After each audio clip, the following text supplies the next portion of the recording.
Hello friends, ഇന്നൊരു ചെമ്മീൻ കറിയാണ് ഉണ്ടാക്കുന്നത്. പല രീതിയിൽ നമ്മൾ ചെമ്മീൻ കറി ഉണ്ടാക്കും. ഒരു രീതിയിലുള്ള കറിയാണ് ഞാൻ തയ്യാറാക്കുന്നത്. ഇവിടെ വീട്ടിൽ സ്ഥിരമായിട്ട് ഉണ്ടാക്കുന്ന റെസിപ്പിയാണ് കേട്ടോ. ഒരു തക്കാളിയും പച്ചമുളകും അരിഞ്ഞതും വേപ്പിലയും കുറച്ച് ഉപ്പും ചേർത്തിട്ട് നല്ലോണം ഒന്ന് മിക്സ് ചെയ്തെടുക്കുന്നുണ്ട്. എന്നിട്ട് അതിലേക്ക് ഇരുമ്പമ്പുളി ചേർത്ത് കൊടുക്കുന്നുണ്ട്. ഇരുമ്പമ്പുളി വെച്ചിട്ടുള്ള ചെമ്മീൻ കറി ആട്ടോ നമ്മൾ ഇന്ന് തയ്യാറാക്കുന്നത്. അപ്പോൾ കഴുകി വൃത്തിയാക്കി വെച്ചിരിക്കുന്ന ഇരുമ്പമ്പുളി ചൂടുവെള്ളത്തിലിട്ടിട്ട് അത് ഇതിലേക്ക് ചേർത്ത് കൊടുക്കുന്നുണ്ട്. എന്നിട്ട് നമ്മൾ പുളിയൊക്കെ കളഞ്ഞ് കഴുകി വൃത്തിയാക്കിയിരിക്കുന്ന ചെമ്മീൻ ഇതിലേക്ക് ചേർത്ത് കൊടുത്തിട്ടുണ്ട്.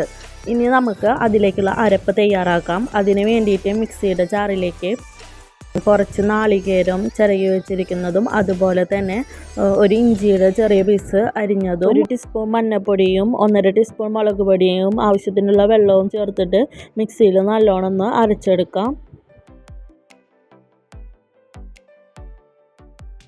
കറിയിലേക്കുള്ള അരപ്പ് തയ്യാറായിട്ടുണ്ട്. ഇനി നമുക്ക് ചെമ്മീനിലേക്ക് ചേർത്ത് കൊടുക്കാം. എന്നിട്ട് അത് ആവശ്യത്തിനുള്ള വെള്ളം ഒഴിച്ചിട്ട് അടുപ്പത്ത് വെച്ചിട്ട് നല്ലോണം ഒന്ന് തിളപ്പിച്ചെടുക്കാം.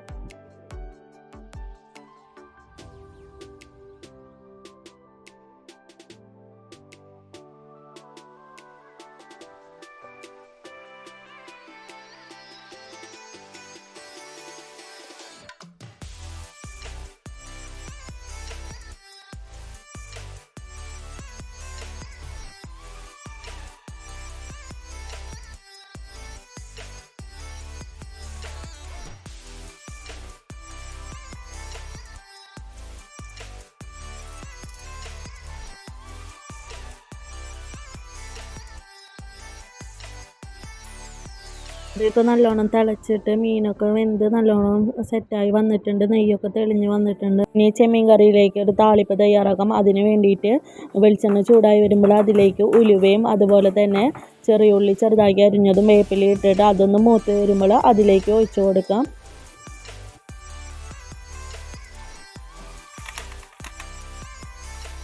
ബൊമ്മളിയിട്ട് വെച്ച ചെമ്മീൻ കറി ഇവിടെ തയ്യാറായിട്ടുണ്ട്. എല്ലാവരും ഇത് ട്രൈ ചെയ്ത് നോക്കുക. അതുപോലെ തന്നെ ഫീഡ്ബാക്കൊക്കെ അറിയിക്കുക. ഈ ചാനൽ ഇഷ്ടമാവാൻ വെച്ചാൽ സബ്സ്ക്രൈബ് ചെയ്യുക. പിന്നെ ലൈക്ക് ചെയ്യാനും ഷെയർ ചെയ്യാനും മറക്കരുത് കേട്ടോ. അപ്പോൾ താങ്ക്സ് ഫോർ വാച്ചിങ്.